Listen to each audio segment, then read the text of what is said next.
Hello everyone, this is Shweta Suryakumari. Welcome to Surya journal. జగమంత కుటుంబం నాది, ఏకాకి జీవితం నాది. జగమంత కుటుంబం నాది, ఏకాకి జీవితం నాది. సంసార సాగరం నాది, సన్యాసం శూన్యం నావే. జగమంత కుటుంబం నాది, ఏకాకి జీవితం నాది. చక్రం చిత్రంలో ఈ గీతానికి ప్రభాస్ పలికించిన హావభావాలు నేటికి పదిలం. తెలుగు చిత్రసీమను అగ్రస్థాయిలో నిలిపిన సుపరిచిత నటుడు ఉప్పలపాటి ప్రభాస్. అగ్రనటుడు కృష్ణంరాజు సోదరుడి కుమారుడిగా 2002లో చిత్రసీమకు ఈశ్వర్ చిత్రంతో పరిచయం అయ్యారు.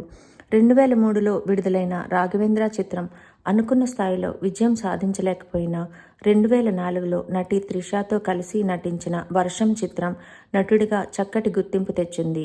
ప్రభాస్ అనే పేరు ప్రేక్షకుల మదిలో బలంగా నాటుకునే స్థాయిలో ఈ చిత్రం అఖండ విజయం సాధించి అగ్రనటుల జాబితాలో అతి కొద్ది కాలంలోనే నిలిపింది. తర్వాత కాలంలో 2005లో ఎస్ఎస్ రాజమౌళి దర్శకత్వంలో వచ్చిన ఛత్రపతి చిత్రం భారీ విజయాన్ని సాధించి నటుడిగా ప్రభాస్కు మంచి గుర్తింపునిచ్చింది. ప్రభాస్, ఇలియానా కలిసి నటించిన మున్నా చిత్రం, త్రిషతో కలిసి నటించిన బుజ్జిగాడు చిత్రాలు విజయం సాధించాయి. పెదనాన్న కృష్ణంరాజుతో కలిసి నటించిన బిల్లా, కాజల్తో కలిసి నటించిన మిస్టర్ పర్ఫెక్ట్, డార్లింగ్, మిర్చి చిత్రాలు ఘన విజయం సాధించి మంచి నటుడిగా గుర్తింపునిచ్చాయి. రాజమౌళి దర్శకత్వంలో వచ్చిన బాహుబలి చిత్రం భారతీయ నటుడిగా చిత్రసీమలో ప్రత్యేక స్థానాన్ని తెచ్చింది. దగ్గుబాటి రానాతో కలిసి నటించిన ఈ చిత్రం బాహుబలి ది బిగినింగ్ పేరుతో తెలుగు, తమిళ, మలయాళ, హిందీ భాషల్లో ప్రపంచవ్యాప్తంగా విడుదలై భారీ వసూళ్లు రాబట్టింది. బాహుబలి 2 చిత్రం అంతే విజయాన్ని అందించి ప్రభాస్ కెరియర్లో అత్యుత్తమంగా నిలిచింది.